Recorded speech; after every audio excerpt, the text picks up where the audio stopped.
Well, around my house, I'm known as the Queen of Saving, but the original is joining us on the line. Suze Orman is here to give some of you a smackdown. Hey, Susie. Hello, my dear Queen Jeremy. Okay, let's be honest though. This is the time of the year where people spend what they don't have, and it can be dangerous for your bank account. And I know people always ask you, what should I do? What shouldn't I do? To me, I think the answer is simple. So let me spin it this way. What is the indicator that I'm heading to holiday spending trouble? What's the sign? For me, it's when I resort to a credit card. Yeah, I have to tell you, it's a different sign, and let me tell you what it is. Okay. It's one where you postpone doing it. You know you don't have the money. You're not going to spend the money. You've told everybody you're not going to buy them anything, and now it's 2 days before Christmas. It's 2 days before the holiday, whatever holiday it is that you may celebrate. Right. And you go, oh, my God, I have to get something. And you find yourself at the very last minute without any planning whatsoever doing what? Running into a store, and the first thing that you see is the thing that you buy just simply so you don't have to show up empty-handed. The truth of the matter is, Jeremy, everybody has to put everything on a credit card. So, of course, that's a danger sign. They all do it with the hopes of, oh, when the bill comes in, I'll pay it off in full. The real danger is when the bill comes in and the minimum payment is only $5. That's what they send in. So since everybody uses a credit card, that's not the problem. The problem is when you're spending money you don't have, in most cases to impress people you don't even know or like. But what's the trick though? Because sometimes you can get caught up in that moment, right? You find the perfect gift for this person, and then, oh, now there's this, and I see this, and I see this. So I guess the trick is just walk away. When you've checked everybody off the list, I guess, that's it. Well, I would do a pre-plan. First of all, in my household, and I have a lot of money in my household, we have never purchased a gift for a holiday yet. So when Christmas comes, we all have to make somebody something. I just had 17 people a few weeks ago for Thanksgiving. And when you come for Thanksgiving, you also, have to write a letter. You have to say what you're thankful for. Same thing for Christmas. Make me a little angel out of paper. Make me something that I'm going to want to save for the rest of my life. Let me tell you something. When I used to do the Oprah Winfrey shows all the time, and she would have me go into these people's homes, and I would have to go in their closets and figure out everything that's going on in their life. These closets were filled with so much junk, it wasn't even funny. And you know what I would say to them? What is this stuff? And you know what they'd say? They'd say, oh, my brother-in-law gave me this for Christmas 10 years ago. I hate it. I never wore it. But in case he asked for it, I just want to have it. Right. Their closets were filled with the junk of what people thought were going to be gifts for another person. Here's the test.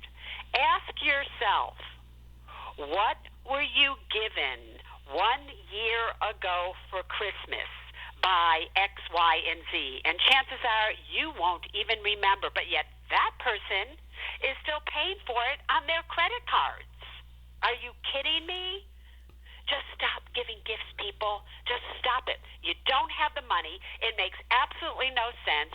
You give them a gift, and they feel guilty. They have to give you a gift. You hate the gift that you were given. They hate the gift that you gave them. They don't want to return it because they don't want to hurt your feelings. Then it clogs up all their closets.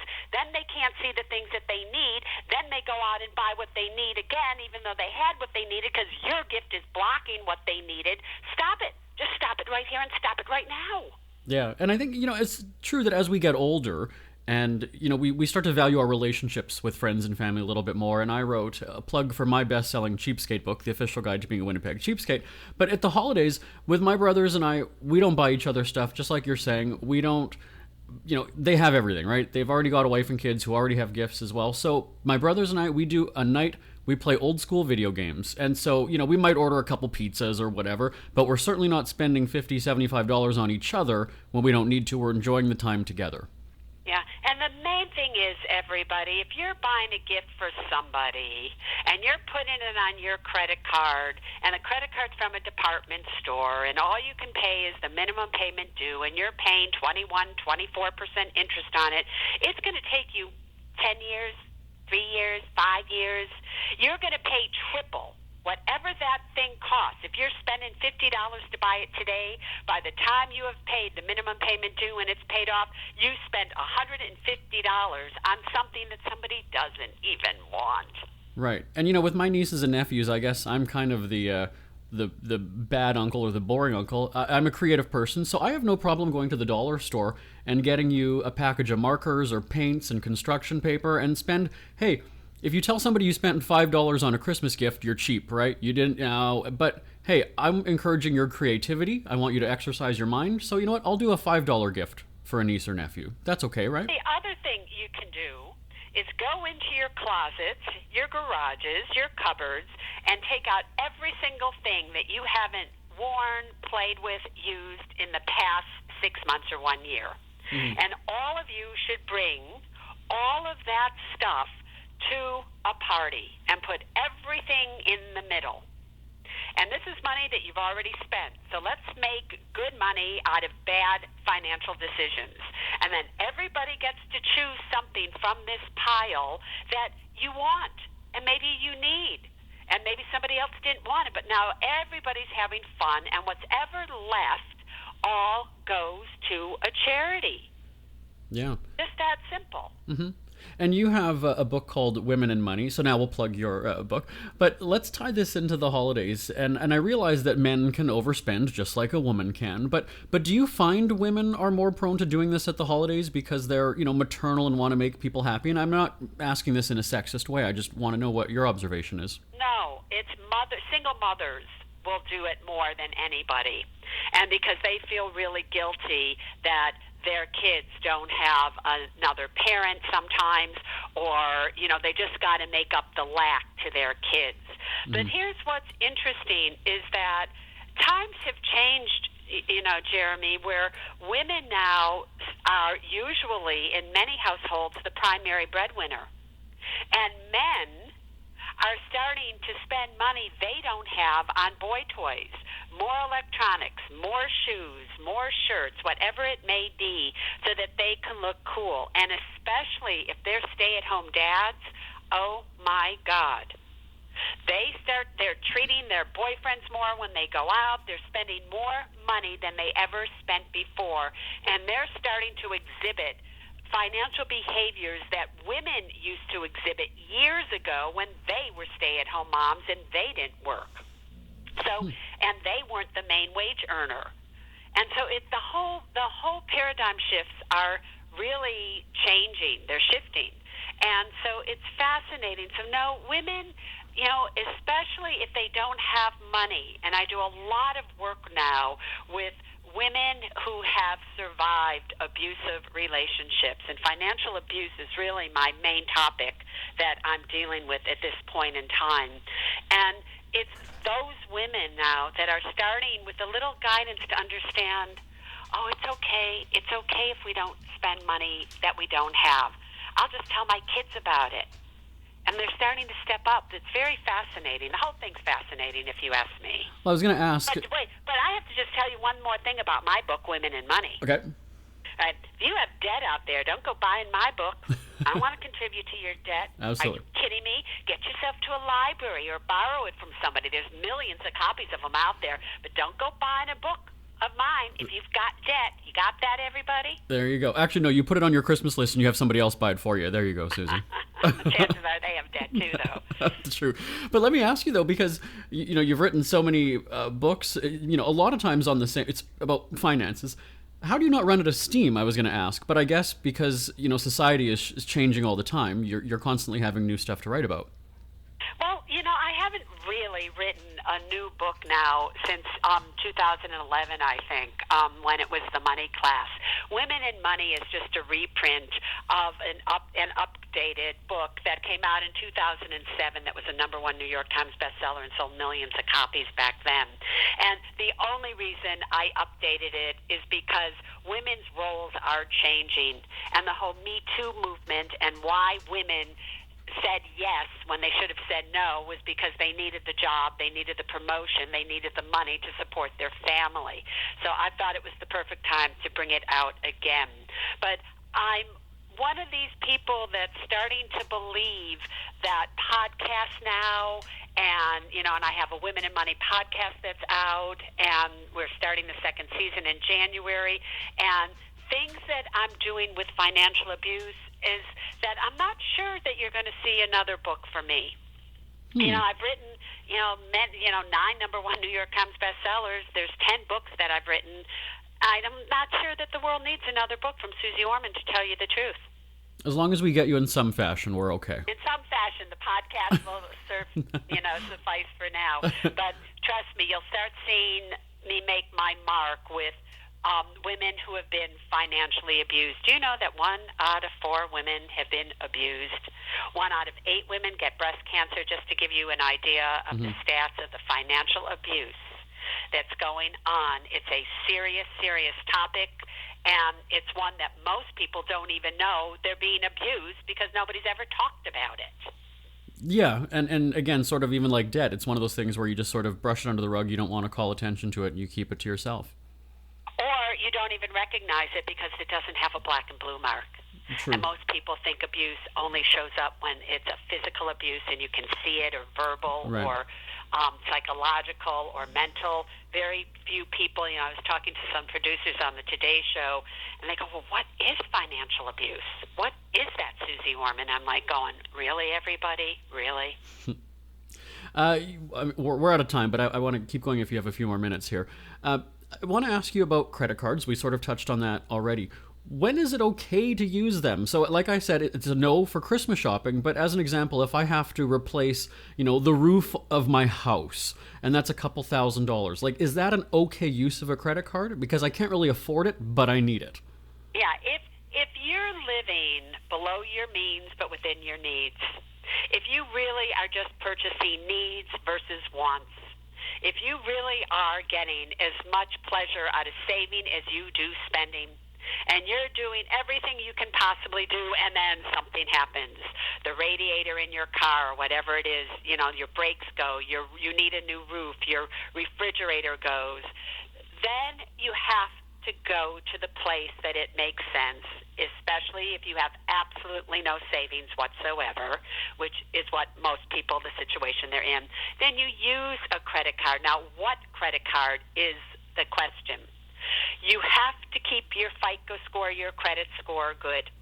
If your credit score is good, you can get credit cards that offer you a 0% interest rate for 21 months. So then you go ahead and you buy something. And the key, if you're buying it on a credit card, is always to pay more than the minimum payment due. And even if all you can afford is the minimum payment due, and let's say that's $100 this month, and next month your minimum payment due is $80, you have to continue to pay your original minimum payment due of at least $100 every single month until it is paid off. So there are some times when credit cards make sense because you have no other choice, and you shouldn't be ashamed of that, and you shouldn't feel that you're a bad person because of that. But at least if you're going to have a credit card, have one with an interest rate of 0 so that all of your money can go to pay off what you owe versus paying it to the credit card companies. Right, and I think a lot of people get swayed when they're in the store and there's the person there with the clipboard or the tablet ready to sign you up for a credit card. What you're saying is, first of all, investigate the kind of a card it is. Don't sign up right there on the spot. Yeah, I would never, ever take advantage of when you go into a department store and they say to you, well, if you sign up for a credit card today, everything that you buy today is 20% off. Don't do it. Don't do it. Don't do it. First of all, credit card companies have interest rates of 21 to 24%. They count differently towards your FICO score than an intelligent credit card. And number three, you will go and spend money that you never intended to spend that day simply because you're going to save 20%. And people, it never makes sense to spend money you weren't going to spend just to save money. You might as well save it all and not spend anything. And so don't get enticed by those. Every time I'm in a store and they say to me, want to sign up for one? I go, no, thank you, no, thank you, no, thank you. Only because, obviously I would pay it off in full. I just don't even want those credit cards near me. I don't like them, and I don't want to give them the pleasure of me getting one from a store. Yeah, and the worst part is, you get $50 in free groceries, and then you find out they're going to send you coupons that are $5 each, but you need to spend the $50 to get $5 off. Sneaky, very sneaky. Yeah. Sometimes things make sense, and other times they do not. But you know what I have found out that I do a lot lately is I go online when I want to purchase something, and I fill out everything, what I want to buy, fill out everything, and then I don't buy it. And then sure enough, the next day or the day after, I first get an email saying, oh, you forgot something in your box, your shopping cart, want to come back and do it? Don't answer them. Next day, I go get another email, hey, 20% off on anything that you buy from this store. And before you know it, I can get up to 40% off of buying things that I was going to buy if I just wait a few days until they come back to me enough times. Yeah. That's the whole great email marketing thing. It might be annoying to get those emails, but if you do hold off, it pays in the end. Yeah, but I love saving money. Well, I love it, and I just love to keep track of the stores that, let's see how much I can get out of them this time simply because I didn't complete the checkout. Right. And that's the funny thing. When I wrote my book, 5 or 6 years ago now, that was the thing, is that when I bought my house, I started to do little things throughout the year, to cut costs here and there. I didn't need every TV channel. I didn't need to have the cupboards full of groceries because the food was going bad. And you just start to make those little changes. And like you say, it becomes fun. Like, it's a challenge now. Where can I save more money? Yeah, it's funny when you don't have money, you don't try to save that much money. You just kind of give up. When you start to have a lot of money, then you don't like to spend it like you used to spend it when you didn't have money. Money is so fascinating, right? But it definitely will teach you a lot about who you are. Absolutely. In our final moments, I know we've got to get this wrapped up. I want to see if my saving tip here gets the Suze approval. So pets can be expensive. We know that. So what I started doing when I got my first dog 10 years ago was I opened up a savings account. $5 a week was automatically transferred into a savings account. Over the course of a month, that's, $20, $25. Over the course of the year, that's a few $100s. And then I got a second dog, and then I made that $10 a week. Automatic transfer, didn't even notice it. And then when it comes time for annual shots or a vet bill or surgery, right, heaven forbid you have an emergency, I'm not having to go into my checking account. The dogs have their own bank account, and it's paid for that way. Does that get the Suze approval? Of course it gets the Suze approval. Have you, though, however, looked into animal insurance as to when it makes sense, when it doesn't make sense? The other thing everybody that has animals really need to look into is that some animals are prone to certain types of illnesses. Their hips go out, their leg doesn't work, their knee starts to go, and then those illnesses are incredibly expensive to fix or to take care of.